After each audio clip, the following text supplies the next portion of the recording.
40 લાખની ગાડીઓ લઈને નીકળે, વાયલી સીટમાં જુઓ કૂતરો બેઠો હોય, લબરક કરતો હોય, આમાં માને બાપાને બેહાર્યા હોય તો. પણ આ પૂછતું જ નથી, તમને ન ખબર પડે એમ જ કે હતા નહીં પડે. એટલે નહોતી ખબર એટલે 100 વીઘા રાખી હતી, તું 10 વીઘાના ઉલાળિયા મીઠો. બાપુ આશ્વાસન આપે છે, કચ્છનો કાળો નાગ.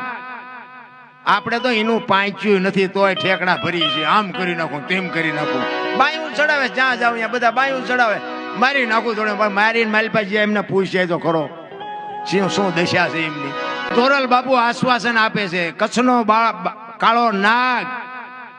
આપણે તો એનું પાંચ્યું નથી તોય ઠેકડા ભરી છે, આમ કરી નાખું તેમ કરી નાખું.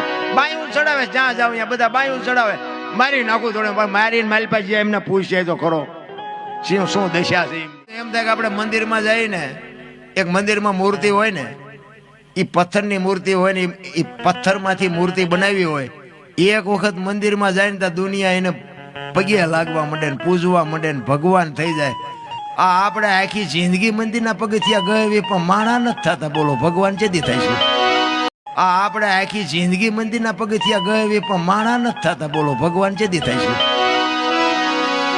નહીં જ આવી છે ને આવી છે તો આપણને કઈ ફેર જ નથી પડતો. પૈસા વાળા હોય, માલપા ભીખ માગતા હોય, રાકા હોય, બહાર બેઠા માગતા હોય. બહાર હોય કે 2 રૂપિયા 5 રૂપિયા જોડો, માલપા જાય કે છોકરાનું હક પણ નથી થતું, ધાબુ નથી ભરાતું, ભેંસ વિયાણી.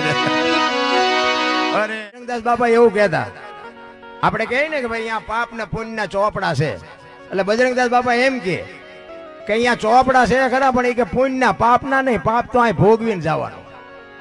અને એ કે પાપના ચોપડા અહીંયા લખવાના હોય તો કે મહેતા કેટલા રાખવા પડે, એટલે અહીંયા માણસની વ્યવસ્થા જ નથી. એટલે કે પુણ્ય થોડું ઘણું જોવે એટલે અહીંયા 2-4 મહેતા હોય તો પતી જાય. આ સંતોના શબ્દો છે.